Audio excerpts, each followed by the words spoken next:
Bonjour à toutes et tous, reprendre confiance en soi est une chose que beaucoup d'entre nous souhaiteraient retrouver. La musique peut nous y faire parvenir facilement.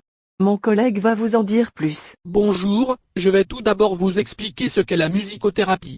La musicothérapie est une pratique de soins utilisant la médiation sonore ou musicale afin d'instaurer ou de restaurer une communication verbale ou non verbale entre le soignant et le soigné.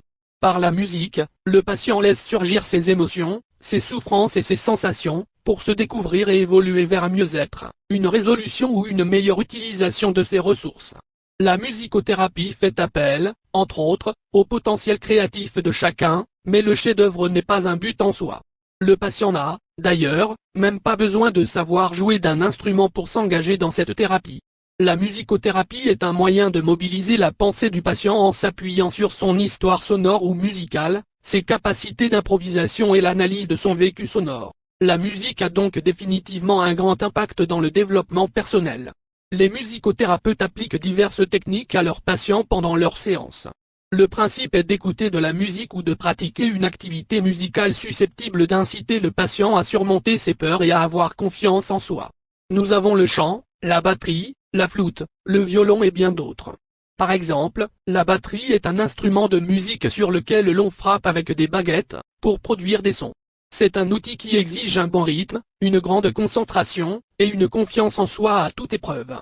Sans cela il est impossible d'émettre des mélodies harmonieuses. La musique est considérée comme un outil puissant, car le rythme et l'harmonie ont leur siège dans l'âme. Celle-ci enrichit l'âme, lui procure de la grâce et l'illumine. Les sons qui sont émis d'un instrument de musique font réagir nos cellules. Les vibrations qui sont provoquées soignent, et nourrissent le cerveau. L'apprentissage de la batterie est une bonne technique pour développer des aptitudes musicales, et extérioriser ses émotions. Pratiquer la batterie demande parfois beaucoup de force, d'application et de persévérance. Il faut frapper fort dans l'instrument, pour transmettre les émotions et les sentiments enfouis. C'est une excellente technique pour améliorer son développement personnel. Un parfait exemple des effets de la musique sur les sentiments et le cerveau. Faire des exercices d'indépendance de façon régulière, facilitera sa connaissance de soi.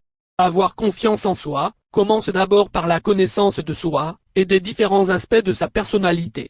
Cela permet de mieux appréhender les choses et de réaliser la valeur de nos qualités. N'oubliez pas de liker et de vous abonner à notre chaîne, afin de ne pas rater nos nouvelles vidéos. Vous retrouverez nos liens vers notre blog, ainsi que les liens vers les meilleures formations testées et approuvées par notre équipe, dans la description de nos vidéos. Merci pour votre soutien à notre chaîne et à bientôt.